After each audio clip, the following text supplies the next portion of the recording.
Senator Tulfo, Rafi, you may proceed, sir, when you're ready. You have 2 minutes, sir. Wag muna, Mr. Presiding Officer, point of order lamang muna to. Yes, what is your point of order, Honorable Tulfo? Kasi kahapon, nabanggit na si Attorney Pua, magaling na abogado siya, ay pumunta sa COA, tama, para makipag-usap tungkol dun sa sinasabing audit query.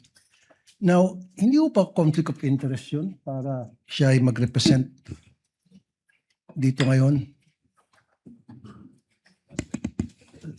sa natin, pinag-uusapang confidential funds when in fact, siya mismo pumunta doon sa COA office para makipag-usap sa kanila. What do you think, Mr. Presiding Officer? The respondent in this case, Senator Judge Tulfo, is the Honorable Vice President, Sara Zimmerman Duterte. Attorney Poa, although he served under the office of the Vice President, I believe, and even under DepEd, is not a named respondent to this case. And in fact, is one of the lawyers, as you can see, of the respondent. There is no, I believe there is no conflict with respect to that, given that he is not the one in trial in this case. Okay, I rest my case, Mr. Presiding Officer. Ngayon, pwede nang Pwede nang simulan ni Anika. yung oras. Yes. Mr. Witness, bukod sa OVP at saka DepEd, we're talking about confidential funds, meron pa ba ibang ahensya ng pamahalaan na inaudit nyo ang kanilang confidential funds? Based on the GAA po, meron may mga other agencies na may allotment for confidential fund. Kaya nga, meron kayong mga na-audit. Yes po, Your Honor. At dito sa mga ahensyang na-audit ninyo, magkapareho bang utilization nila ng confidential funds sa OVP, DepEd under BP Sara and those agencies na inaudit nyo? Yung utilization naman po ng confidential fund ay separate and distinct for every agency since yung kanilang utilization ay based on their mandate or operations. Okay. Sila ba'y gumamit ng mga aliases, gumamit ng mga pangalan chichirya, etc.? Yan Para po sa ay kanilang mga informants? yan po ay hindi ko na ang alam ko po ay hindi ko po ma-determine based on the documents submitted since hindi naman po naka-indicate dun sa kanilang submission na yung mga pangalan na nandun ay aliases or not. Okay. Noong April 2026, nag-issue kayo ng disallowance sa OVP and its officers para at the same time ipinasusoli nyo yung parte ng confidential funds.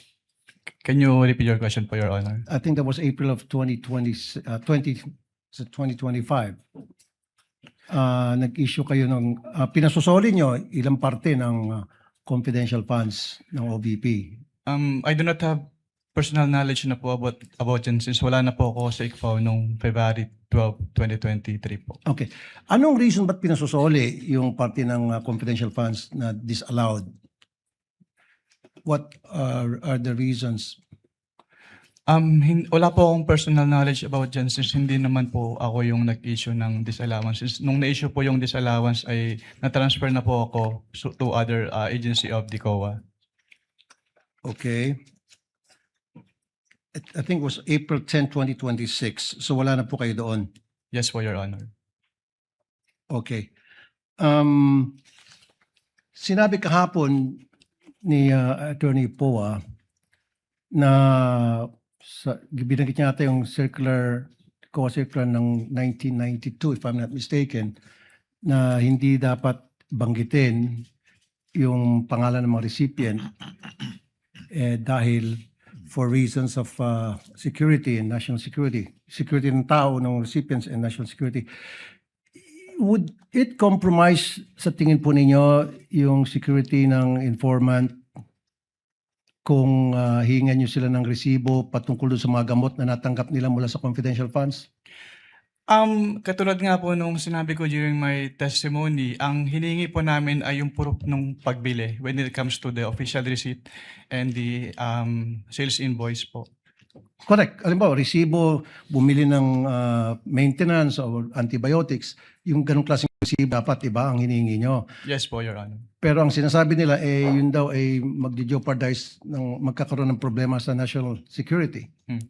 Actually, yung minention po nila na circular, which is yung 1999 is already repealed na. Repeal na. Opo. Pero just the same, sa tingin niyo ba yung pagbibili ng chichirya o dili kaya pagbili ng shampoo o suka sa sari-sari store, would that jeopardize the national security kapag yan ay binulgar sa inyo, binigyan ka ng sibo? Hindi po. Thank you. Thank you, Senator Judge Rafi Tulfo. Next to make his interjections would be Senator Bam Aquino. You are recognized, sir. You may proceed when you're ready. You have 2 minutes. Maraming salamat, Mr. Presiding Officer. Attorney, good morning. Good morning po, Senator. So, ang common understanding ho kasi ng confidential funds ay secret, pwedeng gamitin sa kung ano-ano, hindi pwedeng ibulgar sa publiko. Hindi po to totoo, no? Meron po talagang rules and regulations sa paggamit ng confidential funds. Yes po, Your Honor. Were you already part of the ICFAO in 2015? Yes po, Your Honor. So yung pinakitang memo nung 1992 at itong memo na pinag-usapan natin na circa 2015, parang magkaiba siya, no? Yes po, Your Honor. Do you know the reason why the rules changed with regard to the usage of confidential funds? Since yung paggamit po ng confidential fund at intelligence fund ay kailangan ng strict accounting and auditing rules. So, nagkaroon po ng circular para ma-ensure na yung paggamit po ay properly accounted at hindi po magamit for personal use or misuse. Yan yung laman ng memo. Pero ang tanong ko, do you know why it was changed? Kasi parang lumalabas magkaiba yung paggamit nito. If you look at the 1992 circular, iba sa 2015. Dun po kasi sa yung circular ng 1999, walang differentiation as to the CIF po. Pero dun sa 2015-01 kasi dun na in-specify na dapat yung confidential fund ay gagamitin lang sa ganito for civilian government agencies. Yung intelligence fund ay gagamitin lang ng uniform and military personnel as well as yung mga intelligence practitioners. Kumbaga, nilinaw nung 2015 circular yung paggamit at pag-liquidate. Yes po, Your Honor. And is there a new circular after 2015 or ito pa rin yung ginagamit ninyo? Yan pa rin po yung ginagamit, Your Honor. Okay, second question. Ano ang pinagkaiba ng AR sa OR? Ang OR po kasi, ini-issue po siya ng mga pinagbilhan na BIR registered. So, yung AR naman po, yun yung ginagamit ng agency para proof na binigay nila yung payment or payment dun sa tao na naka-receive noong payment. And it seems na mas katanggap-tanggap sa inyo yung OR kesa AR. Is that correct? Depende po yan, Your Honor. Kapag purchases po kasi, kailangan po talagang OR yung ibigay sa amin kasi doon po namin tinitignan kung yung kung nag-purchase po talaga sila. Kasi official receipt, acknowledgement receipt, sabihin ng tao, pareho namang resibo, parehong receipt. Ano pinagkaiba niya? Yung acknowledgement receipt po kasi, ina-acknowledge doon nung recipient ng payment na natanggap niya yung payment. Pero yung OR po kasi, parang yun yung proof na nag-purchase si agency doon sa pinagbilhan nung item. Nung item. So pwede mong matrace. Kung OR, pwede nyong matrace. Yes po, Your Honor. Kung AR, pwede nyo po ba itong matrace o hindi na? Pag AR po kasi, kung ano lang po talaga yun nandun sa face nung document, yun lang po yung basis namin since document-based po yung audit namin. Pag AR po kasi, makikita lang po doon kung saan binili. Okay, yun lang yung information. Tsaka kung sinong tumanggap. Opo, yung pinagbilan po. Okay, dito naman sa tumatanggap, no, allowed ba yung code names? Allowed ba yung alias sa inyo? Based on the provision of the joint circular, it is neither allowed nor prohibited po since silent po yung joint circular as to that. Is that as of 2015 or even in previous liquidation of confidential funds? Wala. Based on my recollection po, even yung dating circulars po, buhat nung nag-assume po ako sa ICFA, wala naman pong provision as to the use of aliases. So bawal ang paggamit ng alias. The circular is silent po. Okay. Para sa inyo, kung alias yung paggamit ng alias ay bawal. So hindi importante kung may ibang tao ito, totoong tao ba to, basta yung pangalan na binigay sa inyo, ang expectation nyo, totoong tao yan. Based on that, kasi ang katulad nga po ng sinabi ko, document-based po kami. So wala po kaming way to determine if this is an alias or not po. Oh, but in general, ang tinatanggap yung dokumento, dapat totoong tao. Yes po, Your Honor. Okay, next. Did you have any, napag-usapan nyo kahapon yung dealings nyo with OVP nung lumabas na or malapit nang lumabas yung AOM? Previous to that, meron ka bang dealings with OVP? Wala na po, Your Honor. So walang kumausap sa inyo, walang nagtanong kung paano to dapat i-liquidate apart from the meeting which included Attorney Poa. Wala na po akong maalala, Your Honor. Okay. Last question lang, Mr. Presiding Officer. Please wind up. Yung notice, yung AOM, ibig sabihin yan, may chance pa kayong i-correct, di ba? Yes po, Your Honor. Pag notice of disallowance na, may chance pa ba yung i-correct o naniningil na? Actually, the moment that we issue notice of disallowance, ni-require na po yung accountable officers to restitute po yung amount And to involved. your knowledge, is there a notice of disallowance for the OVP and DepEd funds? Wala po akong personal knowledge, pero nakita ko po sa news po, so I was made aware na may end din na po yung OVP 2022. So may notice of disallowance na ang OVP for the 500 million pesos. For 125 million pesos po for the fourth quarter of 2022. So sinisingil na yan kay Vice President Duterte. Yes po, Your Honor. Okay, thank you, Mr. President. Thank you, Senator Judge Aquino. Next to make his interjections is Senator Judge Pangilinan. You're recognized, sir. You may proceed when you're ready. You have 2 minutes. Mr. President, Mr. Presiding Officer. Magandang umaga, Mr. Witness, Ginoong Mawil. Wamil po. Wamil. Magandang umaga po, Your Honor. Yes. Nabanggit nyo sa inyong testimonya kahapon at nung isang araw na yung tinatawag na supporting documents, kasama dyan ay either sales invoice o official receipts. Tama? Yes po, Your Honor. Okay. Let me backtrack a bit. 10 years kang nasa ICFAO. Tama? Yes po, Your Honor. Almost 10 years po. Okay. Without mentioning the agencies, ilang agencies na gobyerno ang na-audit mo tungkol sa confidential funds? Marami na po. Pag sa NGAs po, parang nasa 30 plus na po yung na-audit ko. And sa LGUs, marami na rin po. Hindi ko na po mabilang kung ilang agencies So, na po yung more na-audit. than 30. Yes po, Your Honor. Okay. Sa mga ahensya na ito, 30 ahensya, masasabi mo ba na nire-require din yung liquidation ng official receipts at ng sales invoice?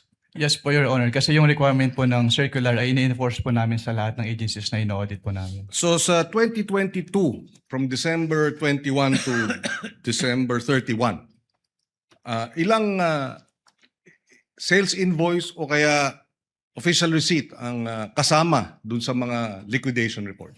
Wala po sinabit sa amin, Your Honor. Ni isa. Acknowledgement receipts lang po yung sinabit sa amin. 849 acknowledgement receipts, tama? Yes po, Your Honor. So, ni isa dun sa mga ginastos, walang official receipt at walang sales invoice. Yes po, Your Honor. Okay.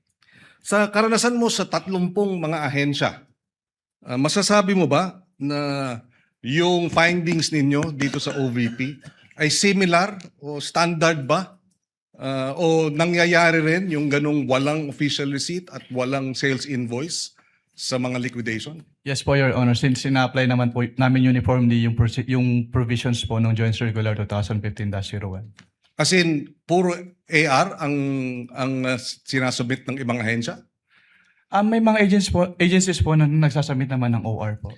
So, sa experience mo dun sa December 21 to 31, masasabi mo bang standard practice yan ng iba pang mga ahensyang iyong na-audit?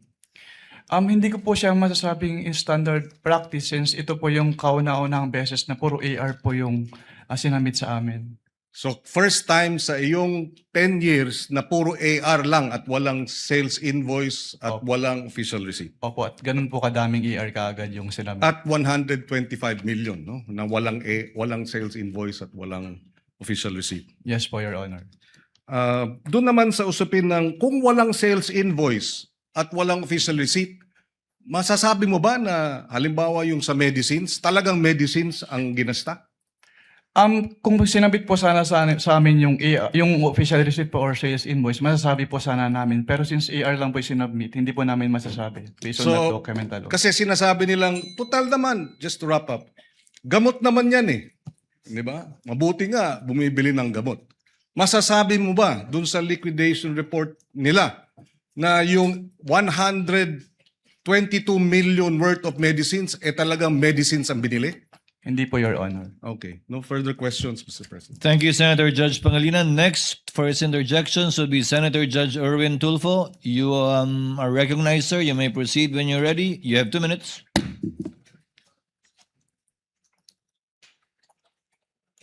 Thank you, Mr. Presiding Officer.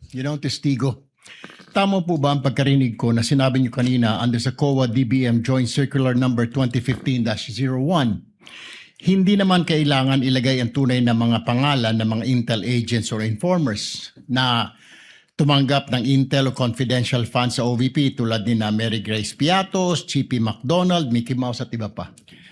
Is this correct? Ang sinabi ko po, Your Honor, ay silent po yung circular as to that matter po. Silent. So po pwede. Kung when we say kasi silent, pwede. Hindi po, Your Honor. It is neither Hindi rin. allowed nor prohibited Okay. po. So, if this is not allowed or prohibited, bakit nang i-audit po ninyo ang confidential intelligence fund po ng OVP, hindi ninyo hiningi ang tunay na mga pagkakilanlan ni na Piatos, McDonald, Mickey Mouse at iba pa?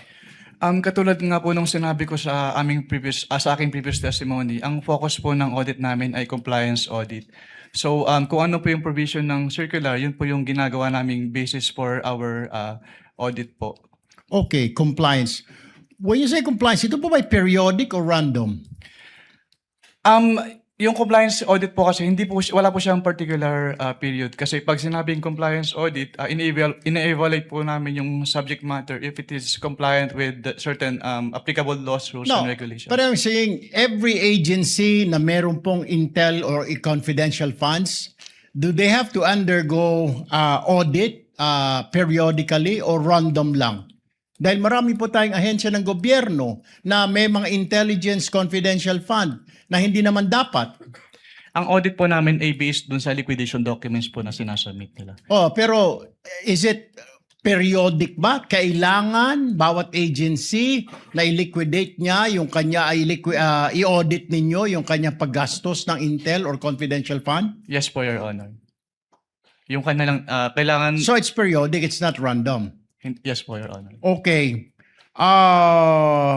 Kung kaduda-duda na po ang disbursement ng OVP, obvious naman, sabi niyo po, di po ba, yung mga medicines, mga pangalan ng tao, bakit hindi po ninyo pa sinampahan ang kaso sa ombudsman ng OVP?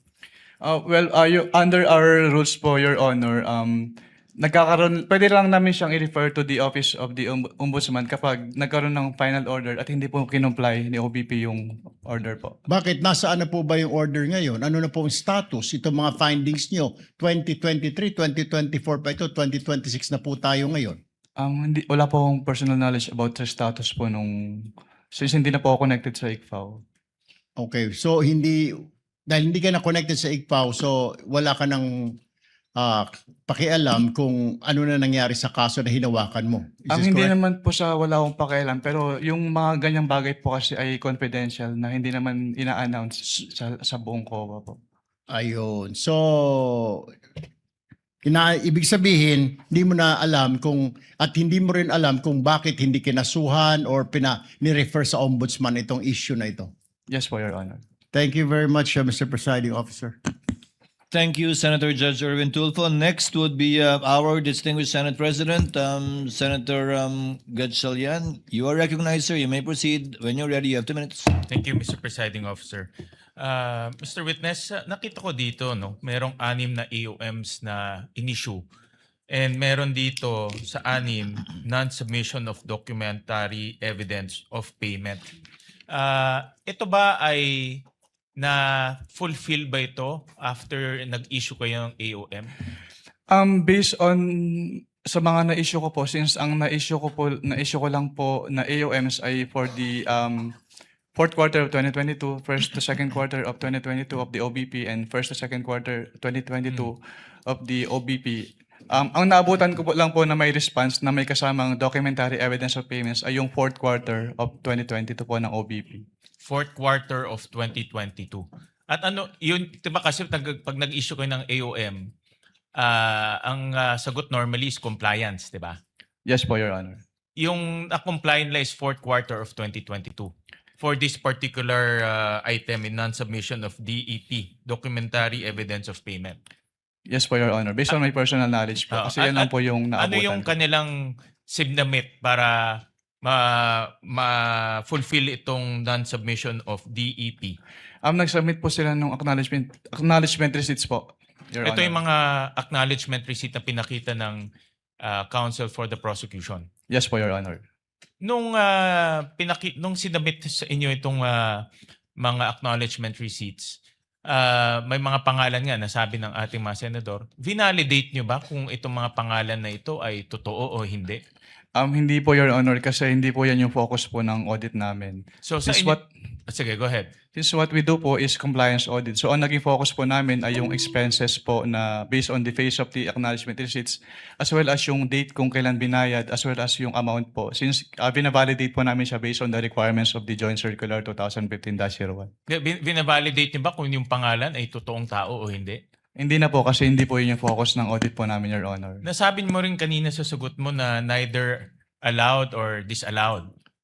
Tama? Neither allowed nor prohibited Or po. prohibited ang paggamit ng alias. Yes po, Your Sa Honor. ibang mga agencies na enforcement agencies, ibang government agencies na gumagamit ng alias, pinapayagan ba o hindi? Hindi naman po namin ma-determine based on the documents alone kung alias or not kasi wala naman po silang ina-attach na document na nagsasabing alias po yung nakalagay doon sa kanilang resibo. Meron bang mga agencies na gumagamit ng alias? Katulad po ng nasabi ko, Your Honor, hindi po namin ma-determine based on the document alone kung alias ba yun or not po. Lalo na sa mga informant agencies, yung gumagamit ng intelligence funds, I would assume na may mga cases na gumagamit sila ng aliases dahil nga mga informants. Meron ka bang ganyan na experience na sinabi sa inyo ng agencies na hindi nila ma-reveal yung totoong pangalan? Dahil hindi naman prohibited, di ba? Opo, wala pa naman po akong experience, Your Honor. So lahat ng mga ARs na merong ganitong source of information, totoong pangalan ang sinasabit nila. Hindi, katulad po ng nasabi ko, wala po kaming way to determine since nakabase lang po kami on the face of the document as submitted po. Okay, yung mga sa ibang mga agencies na nagsasubmit ng mga ganitong rewards, no, nagbibigay ng information and rewards. Nakita ko dito merong rewards for medicine, rewards for various supplies. Ano siya, cash or medicine or in kind ang ibinibigay?